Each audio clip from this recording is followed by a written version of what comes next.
झालेली घटना खूप वाईट आहे, दुःखद आहे आणि ज्या स्त्रियांनी भारत घडवला, ज्या स्त्रिया ज्या ठिकाणी झाशीच्या राणी लक्ष्मीबाई यांचं आम्ही त्यांना पूजतो, त्यांच्या नेतृत्वाखाली आम्ही जगतो, याच देशामध्ये स्त्री एक चिमुरडी सुरक्षित नाही आहे। स्त्री जातीत आम्ही जन्म घेतला हाच आमचा गुन्हा आहे का? 24 तासात जर मुख्यमंत्री सुद्धा बदलू शकत नाही, एका नराधमाला फाशी का नाही देऊ शकतात? हा जो नराधम आहे याच्यावर आधी सुद्धा आरोप आहे। त्यांनी त्याच्या भावाच्या मुलीवर सुद्धा अत्याचार केलेला आहे, 61 वर्षांच्या बाईवर सुद्धा अत्याचार केला आहे, तरी याला जामीन कसा मिळतो?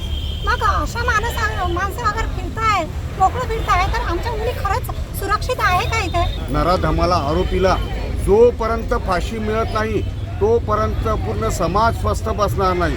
त्याच्यामुळे आपल्या या राज्यामध्ये शांतता सुव्यवस्था प्रस्थापित होण्यासाठी मुख्यमंत्री साहेबांनी ती दक्ष भूमिका घेत आहे।